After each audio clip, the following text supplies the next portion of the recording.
Сәлеметсіздер ме? Қайырлы күн, менің есімім Алия. Бұл кішігірім қосылым. Мен негізі сіздерге екінші влогымды түсіріп бастап кеткен едім.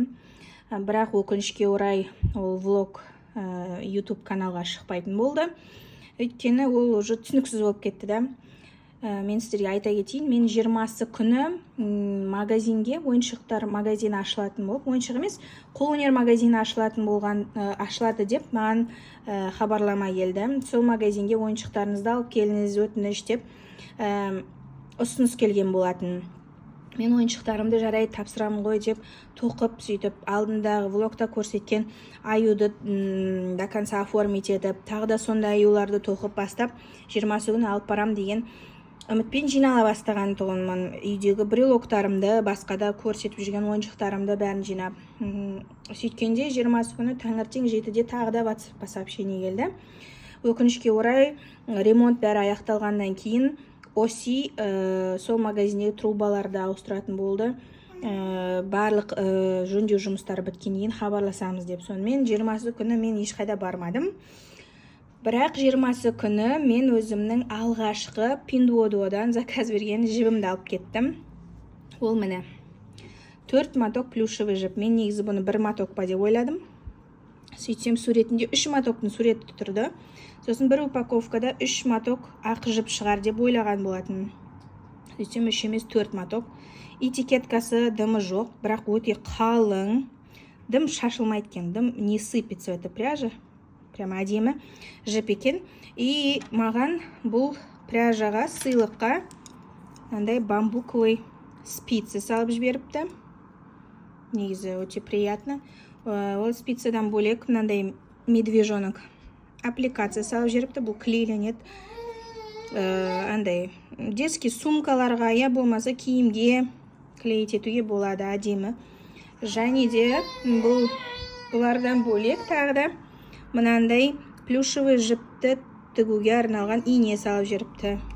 Артық фондағы дауыстарға мән бермейміз. Бұл мен қызым ойнап жатыр қасымда. Бұл жіптен бөлек мен сіздерге бұл қосылымда, бұл видеода тағы өзімнің тоқыған аюларымды көрсетпекпін. Міне, сіздер бұл аюды көрген болатынсыздар алдыңғы влогта, бірақ бұда басқа кофточка болған, басқа жилетка фиолетовый капюшонмен. Ал енді бұда мынандай жилетка, тоже кнопкамен ашылады, жабылады. Сумка және брелочек. Бұл бірінші аю. Екіншісі міне. Екінші мына аюды тоқыдым. Бұл аюдың мында бір рядқа басы кішірек. Мұнан басы, ой кешіріңіздер, камераны қозғап жердім. Ұзын болып шыққаннан кейін мен бұны сәл кішіретейін деп осындай қылып тоқыдым. Және де мына бірінші аюға кигізген капюшоны мен жилетканы осы аюға кигіздім. Міне екіншісі. Қалған бүкіл схема бірдей. Тек басында бір ряд қана кем. И уже түрі басқа, байқап тұрғаныңыздардай. Қалған қолдары, денесі, аяқтары бәрі бірдей. Басқа жерде схема өзгермеген. Ал үшінші аю міне, бұл басқа жіптен тоқылған. Сондықтан бұл кішірек. Басы бәрі мына аюдың схемасымен тоқылған. Бұның жилеткасы мынандай шнуровкамен. Шнуровкасы шешіледі, тоже сумкасы бар, брелочегі бар. Міне 3 аю. Қазіргі таңда осы 3 аю менде дайын. Бос уақытымда мен қазір өзімнің алдында мен сіздерге көрсеткен кардиганды жылжытып тоқып жүрмін. Ол кардиган уже неше ай болды, майдың аяғында бастағам тоқып. Уже июль айы бітейін деп жатыр, менде әлі ол кардиган бітпеген. Соны тоқып жүрмін. Сол кардиган тезірек бітсе екен де. Бірақ қазір енді оны тағы да қоя тұрып, тағы да ойыншық тоқуға кірісетін шығармын. Бірақ әзірше осы қосылымда осы кішігірім қосылым болды. Сіздерге бірінші рет, алғаш рет Pinduoduo'дан заказ берген жібімді көрсеттім. Бұл дым шашылмайтын тығыз қалың жіп екен. Бірақ моток кішкентай, білмеймін, бұл 4-еуінде қолданып бірдеңе тоқып көруге тырысамын. Және міне менің мына қонжықтарым, осы қонжықтарға PDF форматта платный МК жасайын ба деп ойлаған болатынмын. Бірақ енді ойланып тұрмын, может, YouTube'қа тегін МК жасай саламын ба деп.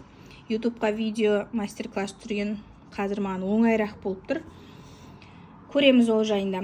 Бірақ PDF форматта мастер-класс денесін жазып қойған болатынмын.